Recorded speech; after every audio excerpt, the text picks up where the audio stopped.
Sveicinājumu šajā burvīgajā dienā! Nu ko, turpinām citīgi apgūt astroloģiju, visu, kas to saistīts.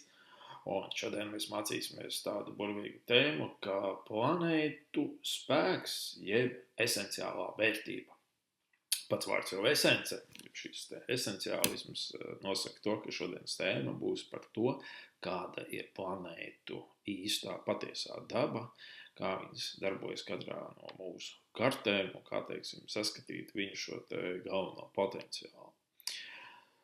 Esenciālo vērtību, vai labāk izprast, var salīdzināt ar analoģiju. Piemēram, jums ir ābols, viņš izskatās ļoti smuks. Tā būtu augsta akcidentālā vērtība, bet šajā te ābolā iekšā, teiksim, sērde ir nedaudz sapūves. Tā būtu zema planētas esenciālā vērtība. Otra analoģija, kas man ļoti patīkās, ir saistībā ar aktieriem. Mēs varam pieņemt, ka planētas ir aktieri, bet zīmes ir lomas, kas šiem aktieriem jānospēlē. Un no prakses mēs zinām, ka ne katra loma ir piemērota katram aktierim. Mēdz būt gadīties tā, ka šīs lomas ir ideāli piemērotas, un to aktieris var ideāli šo savu lomu nospēlēt, tad planētē var būt augsta šī esenciālā vērtība. Var gadīties, ka tās lomas ir galīgi pilnīgi nederīgas, un tad jādomā, ko iesākt, ko darīt, kā rīkoties, un kā šo planētu vai šo aktieru sadzīvot, kā atrast viņam vietu mūsu ikdienas dzīvē. Pa visu to mēs šodien īsi runāsim un apskatīsimies, kā šīs vērtības noteikti. Jāsaka uzreiz, ka tas, ko jūs šodien mācīsieties, visas šīs tēzes balstās uz klasisko astroloģiju un diezgan maz saistības ir ar astropsiholoģiju. Jo planēta esenciālā vērtība jums būs ļoti svarīga atbildot uz tādiem jautājumiem, kad kaut kas notiks, kāds ir cilvēku motīvs, piemēram, izmantojot to pašu horāro astroloģiju, kā arī, piemēram, ļoti aktīvi strādājot ar relaktīvo astroloģiju, jums būs jāsaskars ar visiem šiem te jēdzieniem. Otra lieta ir, kas jāņem vērā, esenciālās vērtības netiek piemērotas klasiskās astroloģijas izpratnē tālajām planētām, Urānam, Neptūnam, Plutonam, jo šīs planētas atklātas salīdzinoši nesen. Mēs zinām pēc analoģijas, pēc planētu dabas, kurām zīmē viņas atbilst, bet tas īsti nav raksturojums ar esenciālo vērtību. Tāpēc tālās planētas šodien mēs vispār neapskatīsim, it kā izlaidīsim ārā no redzesloka, jo tas vienkārši strādājot padziļināt ar esenciālām vērtībām nav nepieciešams. Ok, tātad. Pirmais jautājums ir, kur un kā apskatīties planētu esenciālās vērtības. Jūs noteikti esat dzirdējuši, ka, teiksim, Saule atbild par Lauvas zīmi, Mēnesis par Vēža zīmi un tam līdzīgi. Tad šīs atbildības arī jau ir šīs esenciālās vērtības. Tas ir tas, ko mēs saucam par zīmes pārvaldījumu. Bet, protams, mums ir arī egzaltācijas zīmes. Mums ir krituma zīmes, mums ir zīmes, kur planētas ir it kā izdzītas ārā. Mēs šīs vērtības zinām, bet, ja mēs skatāmies uz klasisko astroloģiju, tad tur šīs vērtības ir vairāk. Un vairāk mēs ar viņām tieši šodien arī iepazīsimies. Visas vērtības jūs varat atklāt Ptolemija tabulā. Tabulu var brīvi atrast internetā, vienkārši ierakstiet Ptolemija Table of Essential Dignities and Debilities. Elementāra frāze, un jums parādīsies tabula, kādu jūs redzat ekrānā. Skatāmies! Ok, jūs redzat manu ekrānu, tagad uz ekrāna ir tabula ar planētu esenciālām vērtībām. Tabula, kas ir veidota pēc astrologa Ptolemija ieskatiem, pēc viņa tātad darbiem. Šo tabulu jūs brīvi varat atrast internetā, tad ievadiet iekšā frāzi A table of essential dignities of the planets according to Ptolemy, bet varat vienkārši bez šī vārda Ptolemy ievadīt, un jūs atradīsiet šīs tabulas. Tātad, kā viņu lasīt, sekojam līdzi kursoram. Tātad, kreisajā pusē jūs redzat kolonu zīmes, tur ir ierastās mūsu visas 12 zodiaka zīmes, sākot ar Raunu. Tad nekas īpaši 13 zodiaka zīmes tur nav. Un nākošais tabula ir House of the Planets. Tātad šeit jūs redzat planētās, un blakus ir simbols D un N. Tātad šeit jūs redzat aunu zīmē, pirmais ir Mars. Tātad Mars ir aunu zīmes pārvaldnieks. Bet, kas ir svarīgi, Mars aunu zīmes pārvaldnieks ir tikai dienā. Tad jūs redzat burtiņu D, kas nozīmē dienā. Kā noteikti karte ir dienas vai naktis? Tad dienas kartes ir tās, kur saule ir no 7. līdz 12. mājai ieskaitot. Savukārt naktis kartes ir tās, kur saule ir no 1. līdz 6. mājai ieskaitot. Tad kā zem horizonta vai virs horizonta ir saulīte.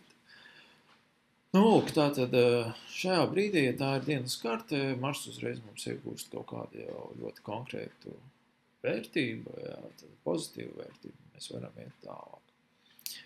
Nākošais, ko jūs redzat, ir īpašais egzaltācijas grāds un saule un 19. 19 nozīmē, ka īpašais egzaltācijas grāds saulē ir esot no 18 grādiem līdz 19 grādiem auna zīmē. Ar šiem grādiem ir tā, ka viņi jāskatās it kā ir 1 grādu uz leju, uz atpakaļ, jo viņi tiek nopaļot uz augšu. Tātad, ja ir rakstīts 19, tad praksē tas nozīmē no 18 līdz 19.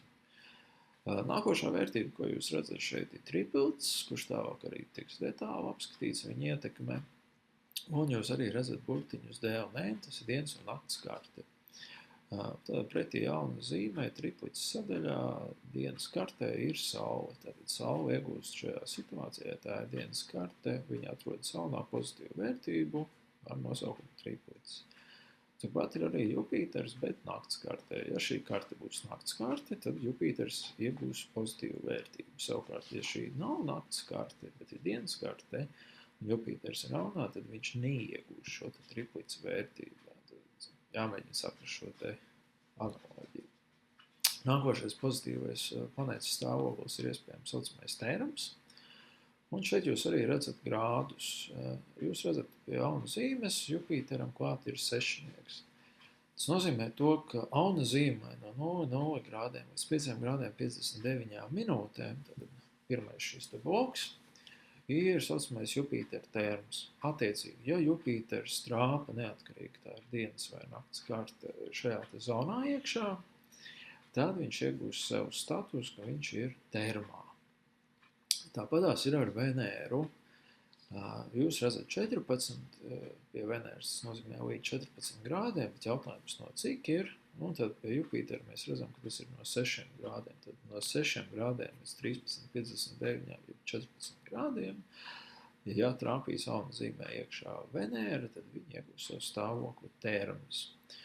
Šeit parādās šī svarīgā nianse starp mūsdienu rietumu astroloģiju, ka šīs vērtības neņem vērā, un klasisko astroloģiju. Tipisks piemērs ir šo pašu Venēru. Tātad, ja viņa trāpa auna zīmē, viņa skaitās mums izdzīta, un tad ļoti vājās stāvoklī. Un bieži vien to interpretācija arī beidzas, bet savukārt, ja viņa trāpa auna zīmē un ir šajā te konkrētajā grāda robežā no 6 līdz 14, viņa trāpa iekšā termā. Un viņi iegūst vērtību, kas ir nosacīti pozitīvi. Tātad, tas velns nav tik melns, kā viņu mēdz mālēt, un parādās nianses nokrāsas, ar kurām mēs varam strādāt. Tālāk no 14 līdz 21 grādam iet Merkūra terms, tieši tāpat iet Marsa terms līdz 26 grādiem, un tāpat iet līdz 30 grādiem Saturna terms. Pēc šīm vērtībām vēl pēc Ptolemijas skatoties, klasiskās astroloģijas, ir arī vērtības, ko sauc par fāsu. Tas arī tiks, apskatīts nākošajos video ierakstos, mazajos gabaliņos. Un šeit jūs redzat 3 fāzu vērtības. Tātad Marsam, ja Mars trāpa pirmajos 10 grādos, viņš iegūst fāzu vērtību. Ja Saulīte trāpa pirmajos no 10 līdz 20 grādos, viņi arī iegūst vērtību. Tāpat arī Venēra var iegūt kaut kādu vērtību. Šīs te vērtības var, starp citu, tikt summētas. Pieņemsim, Mars jums ir dienas kartē, tad viņš iegūst vērtību kā pārvaldnieks. Mars var atrasties savā termā un attiecīgi iegūt vēl kaut kādu šo te papildus vērtību. Nu, tas arī izpaudīs planētas, teiksim, duālo dabu, tur ir ļoti daudz nianses un padarīs viņu it kā spēcīgāku, jo viņai nāk vairāk tā kā uzslāņojumi klāt, jā. Lieta, kas jāņem vērā. Nu, un tad jūs redzat pašās beigās izdzītu planētu, tad tā ir Venēra konkrētajā zīmē, un krītušu planētu, kas ir Saturns. Tas ir īsumā par Ptolemiju tabulu. Galvenais atceramies par dienas nakts kartēm, atceramies par grādiem, ka viņi jāskatās ir nedaudz tā kā uz atpakaļ visā šajā te grādu zonā.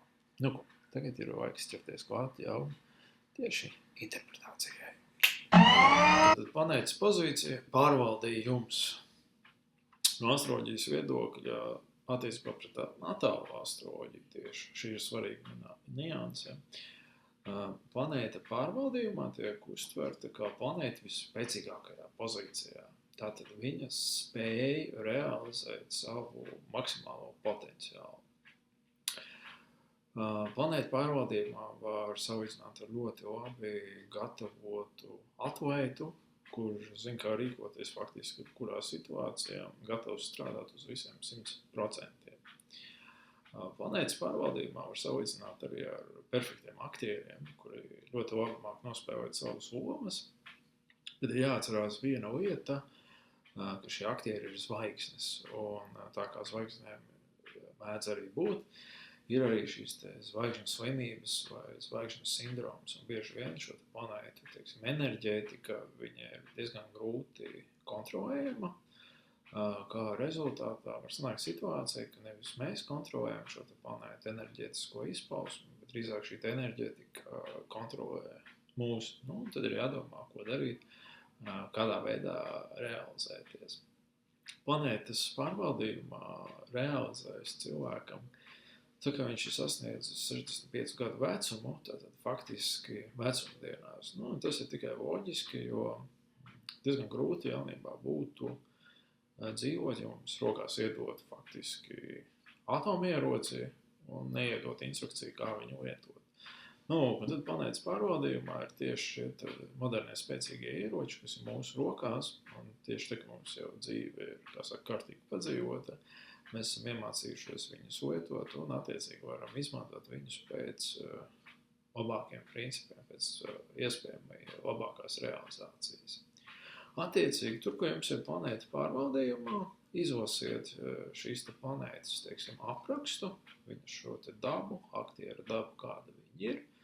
Paskatieties kartē, pa kuru dzīves jomu šī konkrētā planēta atbild jūs jau kartē. Kādu mājas sistēmu jūs izmantojat, tas jau, kā saka, ir jūsu izvēle. Un, attiecīgi, šajā jomā jūs varat realizēt savu maksimālo potenciālu. Vai jums veicās? Un ejam pie nākošās sadaļas. Planētas egzaltācijā. Otra spēcīgākā planētas šī atrašanās vieta, tad planēta egzaltācijā tiek salīdzināta ar aktieri, kurš spēlē perfekti savu lomu, bet viņš atrodas tā kā nosacīti viesizrādēs. Tad viņš spēlē uz varbūt sev nevis ierastākās skatuves, bet uz sev ļoti, ļoti draudzīgas skatuves. To var salīdzināt apmēram tā, ka Liepājas drāmas teātra aktieri brauc spēlēt lūgas uz Nacionālo teātru. Tātad šie aktieri cenšas nospēlēt lūgas iespējami labi, ar maksimālu šo atdevi. Tad no šīs planētas mēs varam iegūt maksimālo labumu. Bet šiem aktieriem parasti nepiemīt šī saucamā zvaigžņu slimība. Līdz ar to šie aktieri labāk padodas dresūrai, apmācībai, un režisors, respektīvi kāds īpašnieks no šīm planētām var iegūt maksimālo labumu, nebaidoties, ka šī enerģētika būs pārāk spēcīga, pārāk nekontrolējama. Savukārt, horārajā astroloģijā, ar kuru arī, teiksim, strādā mūsu studenti un tie astrologi, kuri mēdz atbildēt tādās jā-nē kategorijās vairāk, ar prognozēm vairāk strādā. Horārajā astroloģijā planētu egzaltācijā salīdzina kā ar kaķi, kurš ir nedaudz nobijies un viņš ir uzpūties. Viņam asta tāda liela palikusies. Arī esat noteikti to redzējuši. Lūk, un šis ir tad šis egzaltācijas moments, kad planēta izskatās varbūt nedaudz labāka nekā viņa patiesībā ir. Teiksim, paņemsim par piemēru to pašu Saturnu. Saturns svaros egzaltējies ļoti spēcīgā stāvoklī, natālajā kartē ļaus ievērot disciplīnu, veidot stabilas partnerattiecības, varbūt vēlākos gados, bet ļoti stabilas, radīs ļoti spēcīgu taisnīgumu izjūtu un vēl daudz saturniskas lietas. Savukārt, horārajā astroloģijā Saturns egzaltācijā izskatīsies pārāk stingrs, varbūt stingrāks nekā viņš patiesībā ir. Piemēram, tas var būt jautājums saistībā ar tēvu, kaut kāds diezgan konkrēts, un tad, teiksim, ja Saturns simbolizē šo tēvu, tad var teikt, ka tēvs izskatās ļoti, ļoti stingrs, ļoti, ļoti prasīgs, bet patiesībā iekšienē viņš jau vāga dvēseli un nemaz tik stingrs nav. Tātad planētas egzaltācijā natālajā kartē ir faktiski jūsu labākie spēlētāji, jo viņu enerģiju jūs varat kontrolēt, un vienlaicīgi tur blakus nebūs šī te zvaigžņu slimība. Ejam tālāk. Īpašais egzaltācijas grāds. Ļoti svarīga arī lieta, ko mūsdienās, teiksim, astropsiholoģija bieži vien palaiž garām. Tātad katrai planētai zodiakā kaut kādā vietā var būt īpašs egzaltācijas stāvoklis, ka planēta ir faktiski superspēcīgā statusā. Īpašo egzaltācijas grādu bieži vien salīdzina kā sēdēšanu pie karaļa labās rokas. Tas ir, teiksim, klasisko tekstu interpretācija. Tad persona, kas sēž pie karaļa labās rokas, viņa no karaļa saņem šo te maksimālo labvēlību un attiecīgo šo labvēlību realizē. Ja jūs skatāties planētu vērtību tabulā, tad jūs redzat auna zīmi un saulīti pie egzaltācijas sadaļas ar skaitlīti 19. Tas nozīmē to, ka auna zīmē 19. grāds, ja precizējot, jo tas ir nopaļotais grāds no 18 grādiem līdz 18 grādiem 59 minūtēm. Auna zīmē, atrodoties saulē, viņa nonāk šajā īpašajā egzaltācijas grādā, un tad ieņem super šo te spēcīgo stāvokli. Horārajā astroloģijā bieži vien ar tikai šo te pašu stāvokli, ja nav citu, teiksim, izslēdzošu rādītāju, var gūt apstiprinošu atbildi kaut kāda notikuma prognozes realizācija. Tātad, pietiekoši spēcīgs stāvoklis un ir vērts par viņu atcerēties un ņemt vērā arī natālajās kartēs. Jo, ja kaut kāda planēta trāpa savā īpašajā egzaltācijas grādā, tas nozīmē, ka šīs planētas pārvaldītās sfēra var tikt pilnībā realizēta ar uzvi un ar maksimālo šo te labvēlību no apkārtējiem apstākļiem. Nākošais pozitīvais planētas stāvoklis ir planētas triplicitēts, diezgan grūti latviski izrunājams vārds, es domāju, arī angļu valodā diezgan grūti izrunāt ir. Jeb tautas valodā vienkārši saukšies planētas stāvoklis triplicā. Tātad tas ir nākošais pozitīvais planētas stāvoklis aiz planētas pārvaldījuma un egzaltācijas. Stāvokli triplicā bieži vien salīdzina ar veiksmi. Tātad planēta nonākot šajā stāvoklī ir veiksmīga, veiksme viņai seko, jo šī planēta mēdz atrasties īstajā vietā vienkārši un īstajā laikā. Bieži vien esam dzirdējuši, ka saka par bagātiem cilvēkiem, viņš atradās īstajā vietā, īstajā laikā, teiksim, lai iegūtu darbu, iegūtu kaut kādu konkrētu piedāvājumu profesiju. Tad, visticamākais ar šim te viņa saistītajām sfērām, caur kuru viņš ir guvis panākums, kāda no planētām ir bijusi triplicas stāvoklī un ļāvusi viņam šo te veiksmi realizēt pēc pilna potenciāla. Līdz to arī tranzītos prognostikā strādājot planētas triplicā, kuras ir bijuši natālajā kartē triplicā, parasti sniedz visnotaļ šo te pozitīvo artavu mūsu dzīvē. Tiesa gan, jāatcerās, ka veiksme ir viņa, tātad sieviešu dzimtas, diezgan nepatstāvīga. Un vienmēr 100% paļauties uz veiksmi nevajadzētu, jo būs kaut kāds moments, kad šī veiksme kaut kāda apstākļu dēļ nenostrādās. Bet, pēc iespējas izmantojot planētas triplicā, tad paļaujieties uz viņām, mēģiniet ar viņu šo enerģētiku maksimāli sadraudzēties, maksimāli pozitīvi viņu izmantot. Un tajos brīžos, ka šī enerģija varbūt nestrādā, tad atcerieties, ka būtu pietrūkst vienkārši šis veiksmes faktors, kurš ir neatņemama kombinācijas sastāvdaļa visiem cilvēkiem, kuri gūst panākumus. Bet, ejam tālāk. Mums jau ir vairākas pozitīvas planētu vērtības. Planēta termā. Tas jau ir diezgan vājš planētas stāvoklis, ja teikt, jau pat ļoti vājš, bet aizvien ar pozitīvu vērtību.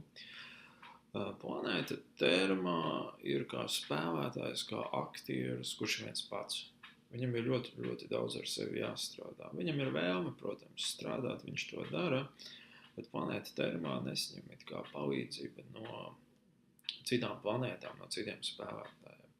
Tāpēc praksē tas nozīmē, ka planēta termā norādīs kartē uz tām vietām, kur jums jātiek ir ar dzīvi pašam galā, kur jūs nevarat paļauties uz veiksmi, uz īpašiem, notikumiem, uz īpašām labvēlībām. Tur 99% gadījumu būs jāstrādā pašiem. 99% gadījumu būs vilšanās. Un šī vilšanās strādās jums kā stimuls šo planētas enerģētiku izstrādāt vēlreiz.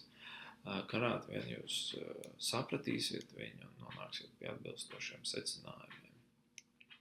Planētas termā, tāpat kā planētas ar maksimāli zemu vērtību, izpaužas līdz 45 gadu vecumam, tad pietiekoši nosacīt agrīnā posmā, lai mēs izietu šeit skarbēju dzīves skolai cauri. Bet, kas ir labi, planēta termā ļauj apzināties šo enerģētiku, viņa it kā ļaujas strādāt, tiesa gan tas notiek ar piespiešanos un ar tādu grūtāku realizāciju. To var salīdzināt, ar disciplīnu. Ja jūs uzliekat mērķi, mēnesī katru dienu iet skriet, un par šo konkrēto skriešanu jūs kartē atbild planēta termā. Tas nozīmē to, ka ar īpašām pūlēm, ar īpašu piespiešanos jūs tikai mēnesī aiziesiet skriet 80% dienu, tātad nepilnu mēnesi, un diez vai spēsiet realizēties uz visiem 100%. Bet realizācija ir iespējama, viņa netiek izslēgta, tikai šis ceļš ir visnotaļ sarežģīts. Bet, no otras puses, tieši planētas termā ir tās, kas liek mums virzīties uz priekšu, kas rada šo iekšējo spriedzi, kas rada šo iekšējo dzinēju un māca mums pārvarēt nevis vienkārši mazāko pretestības ceļu, bet arī izmest kādu līkumu un uzrāpties kalnā, kā saka, atpakaļvietā. Okay. Mums ir vēl nākošais planētas stāvoklis, saucas Fās. Tas nav saistīts ar suni, kurām jūs metat kociņu un sakat Fās. Turpat īsti līdzības nav šoreiz. Bet tātad šis ir pēdējais pozitīvais planētu vērtējums pēc Ptolemija metodas. Un attiecīgi planēta Fāsā viņi ir arī salīdzinām ar ļoti, ļoti vāju aktieri, kurš ir ieinteresēts savā karjerā, bet kurš ir nonācis lomā situācijā, kurā viņš iepriekš nav gatavojies. Tās situācijas, kad jūs ejat uz kaut kādu sanāksmi un esat sagatavojušies, vai ejat uz darba interviju, pilnīgi nesat gatavi, jo iepriekšējā naktī esat balvējušies, un tad notiekās visādas, diezgan negatīvas lietas. Planēta Fāsā viņa ļauj apzināties bailes saistībā ar šo konkrēto objektu, konkrētajām dzīves sfērām, turēt viņas tādā nosacīta fokusā, baļu fokusā, bet vienlaicīgi tur arī valda haoss. Kas ir labā lieta, viņa caur šo apzinātību, apzināšanos pievērš konkrētai dzīves sfērai uzmanību un ļauj viņu izstrādāt. Vienīgi jārēķinās, ka šī izstrāde būs sāpīga. Kā saka, ir tas krieviskais teiciens metodam nauču nav tikai, kad mēs kā bakstam kaut kādu dzīves sfēru, eksperimentējam ar viņu, iegūstam sāpīgu dzīves skolu, un tikai tad vairāk garā mācoties no šīm kļūdām, kaut ko sākam saprast, kā šajā sfērā rīkoties, kā darboties. Līdzīgi kā ar stāvokli termā, ar planētām fāzā arī ir jāstrādā faktiski visu dzīvi, īpaši pirmos 45 gadus. Un pēc 45 gadiem sāk strādāt planētas, kas ir egzaltācijā. Līdz ar to tā dzīve kļūst nedaudz vieglāk, nedaudz paciešamāk. Jo vairāk planētas jums ir termā un fāsos, jo vairāk jums jāmācās ir dzīvē plānošanā, jāmācās ir no kļūdu analīzēm kaut kādām. Ja. Un attiecīgi tātad jūs nevarat skriet pa galvu, pa kaklu konkrētajās dzīves sfērās uz priekšu, bez plāna, bez kaut kāda konkrēta rīcības algoritma. Ja tā darīsiet, noteikti paklupsiet, noteikti gadīsies kāda siena, kāds staps, vai kāds nelabvēlis, kas vienkārši jūs apstādinās, vai arī organisms vienkārši pateiks, ka vajag atpūsties un ļaus jums kārtīgi paslidināt. Ok, šīs bija visas pozitīvās vērtības. Tātad mums ir pārvaldības egzaltācija, triplis terms fāzes, un mums ir vēl palikušas divas vērtības, izdzīta planēta un kritusi planēta. Izklausās šausmīgi. Izdzīta planēta. Tātad, ja planēta atrodas zīmē, kas ir pretēji viņas pārvaldības zīmē, viņa skaitās izdzīta. Pieņemsim pa piemēru Marsu. Tas ir viņa pārvaldības pretējā zīme, svaru zīme, līdz to Mars svaros būs izdzīts. Tāpatās arī Venēra. Venēra pārvalda pār svaru zīmi, bet esot jaunā Venēra ir izdzīta.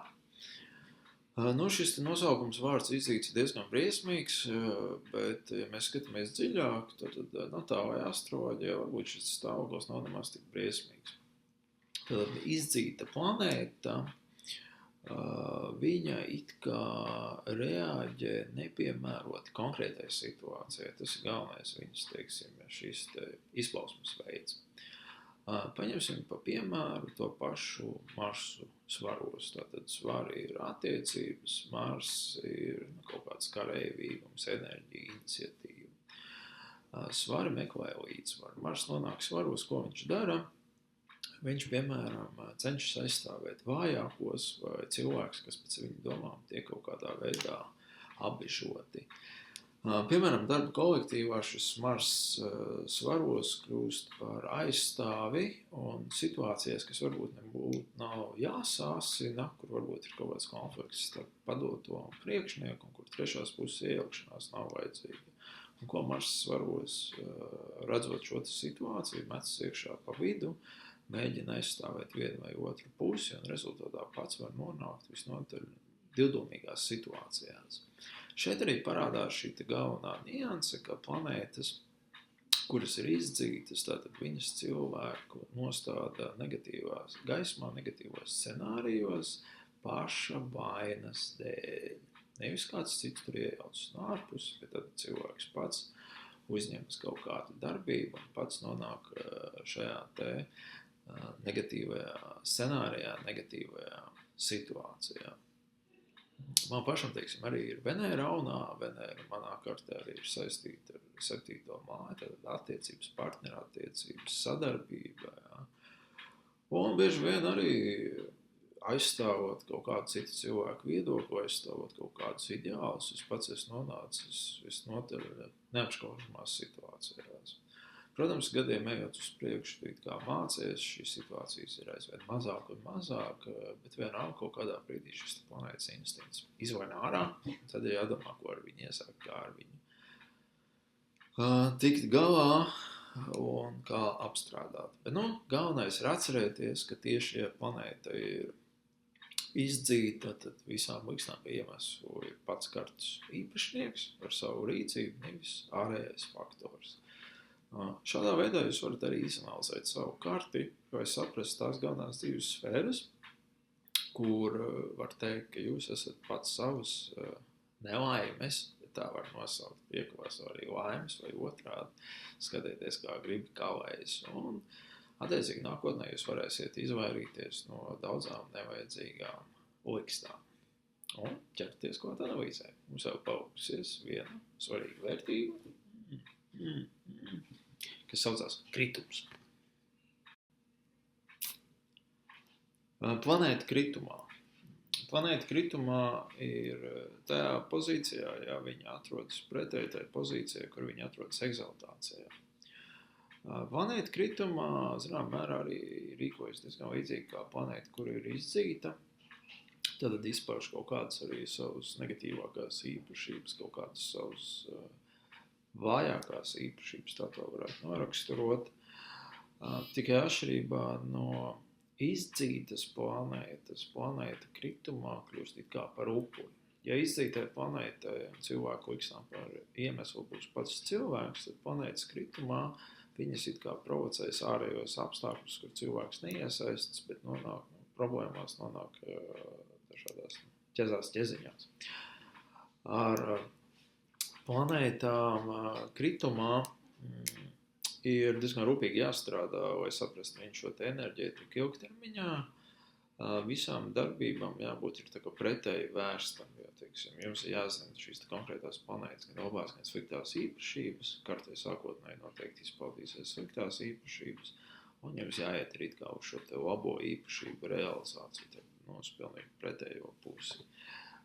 Sākotnēji tas nav varbūt viegli sevišķi, tāpēc, ka planētas kritumā iespaidojas ļoti no apkārt esošās atmosfēras, no cilvēkiem, kas ir apkārt notikumiem.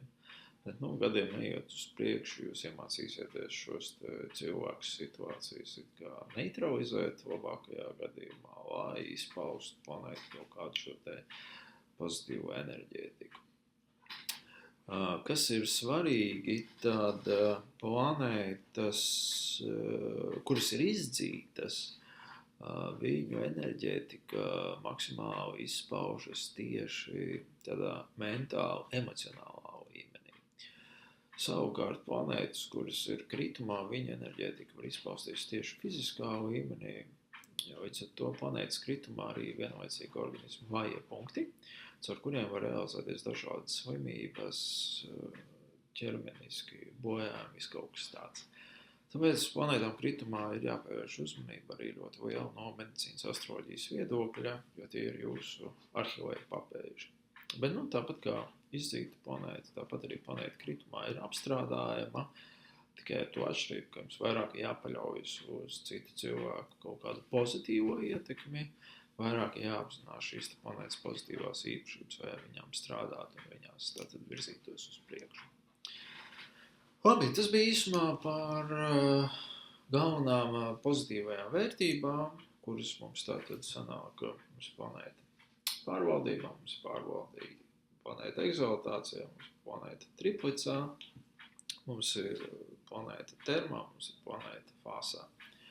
Bet tās ir galvenās pozitīvās īpašības. Negatīvās īpašības, tad mums planēta izdzīta vai planēta kritusi, varētu teikt arī, ka šo te īpašību šajās divās pēdējās pozīcijās vispār nav. Tad vērtība piešķiet arī 0 vai -1, tas jau ir atkarībā no jūsu, kā saka, vēlmēm. Ko darīt, ja planēta nav pirmajās, teiksim, 5 šajās te vērtībās iekšā? Viņa ir izdzīta kritusi vai nevienā no tām vērtībām viņa neatbilst. Tāda situācija var būt diezgan bieži, un šādu planētu sauc par peregrīnu. Noteikti esat dzirdējuši astroloģijā šo jēdzienu. Peregrīnam ir divas izpausmes veidi. Tātad natālajā astroloģijā peregrīns izpauž kā planēta bez vērtības, ar viņu arī papildus jāstrādā, viņai jāpieliek papildus pūles, vai, teiksim, viņu iekustināt, realizētu. Un natālas astroloģijas konceptā planēta peregrīns izpaužas neordināri. Tātad jūs nevarat no viņas gaidīt standarta izpausmes. Tur ir jābūt kaut kam citam. Un, protams, katru kārtu ir jāpēt, kā šīs nestandarta izpausmes parādīsies. Jo, piemēram, ja saule jums būs peregrīns, viņu zīmē noteiktā apgabalā, tas nenozīmē, ka šajā posmā saule viņos izpaudīsies tieši tā kā sauveidi viņos jāizpaužas. Tur nāks kaut kādas jaunas īpatnības klāt, kuras vairāk uzslāņosies tieši no šīs te cilvēku sociālās dzīves vidas. Bet peregrīns ir vērts papildus analizēt, papildus pētīt. Ok, tas bija tāds īsumā ievads planēta esenciālajās vērtībās. Un tagad viens kartas analīzes piemērs tieši no tāds matemātiskās puses. Iziesim cauri 3 planētām, pastīsimies, kur kā viņas atrodas, kādos viņas ir stāvokļos. Ejam uz priekšu. Labi, tā, jums uz ekrāna ir zets. Šodienas kārta, testa kārta, 27. februāris 2017. gads, 13.45 Rīgā, Placidus māju sistēma. Un, attiecīgi, pastīsimies, kā tad lasīt šo te Ptolemija esenciālo vērtību tabulu praksē jau. Tātad, kā soviņi ņemsim 3 planētas. Pirmā no tām, ko mēs varam apskatīties, ir Saule. Tātad mēs redzam, Saule mums ir 9 grādi 4 minūtes zivīs. Man ir jāpaļotas tātad uz augšu, bišķi šeit rādītāji, es neskatos minūšu daļas un sekundes. Un tad mēs skatāmies tabulā automātiski zivju zīmi. Mēs esam secinājuši, ka šī ir dienas karte, jo Saulē atrodas 9. mājā, tad stipri virs horizonta. Ārā pastoties arī tev pietiekoši gaiši. Un skatāmies zivju zīmi, tātad pirmais ir pārvaldības. Mēs redzam zivju zīmē pārvaldības nakts kartēs ir Jupīteram, tātad šeit viņš Saulīt nav nekāds sakars, nākošais, kas parādās kartē Venēra, ar Saulu arī nav nekāds sakars, tālāk iet Mars, atkal Venēra, atkal Jupīters, Merkurs, Mars, Saturns, Jupīters, Mars, Merkurs. Tātad mēs redzam, ka Saule šajā esenciālo vērtību tabulā zivju zīmē vispār neparādās. Līdz ar to Saule zivju zīmē visas, teiksim, zodiaka zīmes garumā ir uzskatām par perigrīnu, un viņas izpausmes var būt diezgan neprognozējamas. Tas ir arī tas, ko mēs praksē redzam. Zivju zīmē dzimušie cilvēki ir pietiekoši neordināri. Viņi arī no astroloģiskā viedokļa gan viegli iedvesmojas, gan arī diezgan grūti padodas prognozēm. Tātad koks ir 2 galiem. Saulē arī zivju zīmē ir salīdzinoši vāja šī te dzīvības enerģētika, tā to varētu nosaukt. Ja? Un ar viņu papildus ir jāstrādā. Labi, paņemsim kādu citu planētu, ko mēs varētu paņemt, kas tāds interesantāks. Paņemsim Venēru, 12 grādi, 40 minūtes Alnā. Tātad mums interesē Alns un meklējam kaut ko par Venēru. Braucam cauri, Mars, Saule, Jupīters. Venēra 14 grādi, mums parādās mūsu Venēra ir 12 grādi, 40 minūtes. Un tātad Venēras terms ir no 6 līdz 14 grādiem, un mēs redzam, ka mūsu Venēra tātad trāpa iekšā šajā te termā. Kaut kāda pozīcija salīdzinoši labējā, trāpījusi Venēra šajā te nelielajā posmā no 6 līdz 14 grādiem, līdz ar to viņi var strādāt nedaudz, paļauties uz veiksmi un arī nopelnīt naudiņu, un tātad izpaust sev savādāk nekā pārējā Alna zīmes daļā. Ejam tālāk uz priekšu, skatāmies, vai kaut kur parādās vēl Venēra. Venēra figurē mums 30 grādos, no 20 līdz 30 grādiem būtu Venēras face, bet tā kā viņa trāpa termā, tad attiecīgi faceā viņa netrāpa. Bet tam vēl Venēra, protams, ir izdzīta, bet tas jāņem faktors pats par sevi vērā. Bet tātad skatoties uz Venēru kā tādu, ja viņa netrāpītu iekšā šajā terma sadaļā, ja viņa netrāpītu iekšā face sadaļā, ja viņa atrastos citos grādos, tad viņai vienīgā vērtība būtu, ka viņa ir izdzīta. Un tādā situācijā mēs sakām, ka Venērai nav vērtība, kad viņa ir uzskatām par peregrīnu šajā konkrētajā situācijā. Bet tā kā viņa ir mums 12 grādos, viņa par peregrīnu nav uzskatāma, viņa ir uzskatām ar nosacītu pozitīvu vērtību, apstrādājumu un diezgan, kā saka, laki meita. Labi, paņemam kādu trešo vēl planētu, ko mēs varētu paskatīties. Mēs varētu paņemt Marsu, tur patās 22 grādi, 21 minūte Alnā. Attiecīgi skatāmies, kas notiek kā Alna zīme. Mars jau mums parādās pie pārvaldījuma. Dienas kartē, jā, viņš ir dienas kartē, tātad ļoti spēcīga pozīcija. Tālāk ejam uz priekšu, skatāmies, kur vēl Mars mums parādās. Mars parādās pie 26 grādiem. Tātad no 21 grāda līdz 26 grādiem Mars ir arī termā. Viņš strāpa arī iekšā. Tad vēl viens liels pluss viņam, tad vēl viena spēcīga pozīcija, kuru viņš var izmantot, realizēt. Nepietiek, ka viņš ir tā spēcīgs, kā dienas kartē, viņam vēl ir zināms, haļavas elements, līdzīgi kā Venērai klāt, bet vēl spēcīgākā statusā, jo viņš ir pārvaldnieks šeit konkrētai kartē, šeit konkrētai zīmē. Ejam tālāk uz priekšu, skatāmies termos, viņš netrāpa iekšā, kritis izdīs viņš arī nav. Tā mēs esam secinājuši, ka Mars mums ir šajā kartē ļoti spēcīgs, varbūt spēcīgāks nekā citās zīmes pozīcijās pat. Tad plus viens liels tāds treknis viņam bonus dzīvē.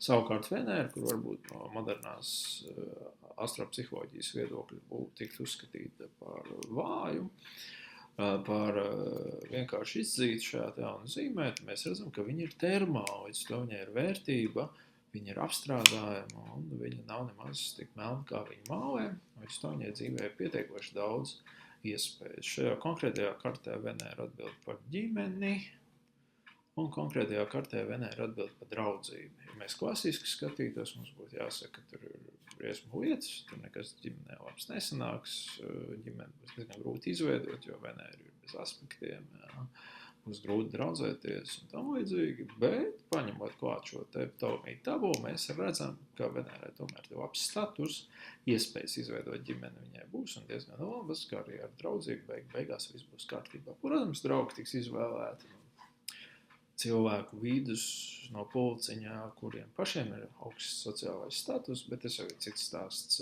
citam kartas īpašniekam. Ok, tas arī viss par Ptolemiju tabulu. Es ceru, ka jums patika un tiekamies nākošajās lekcijās. Atā!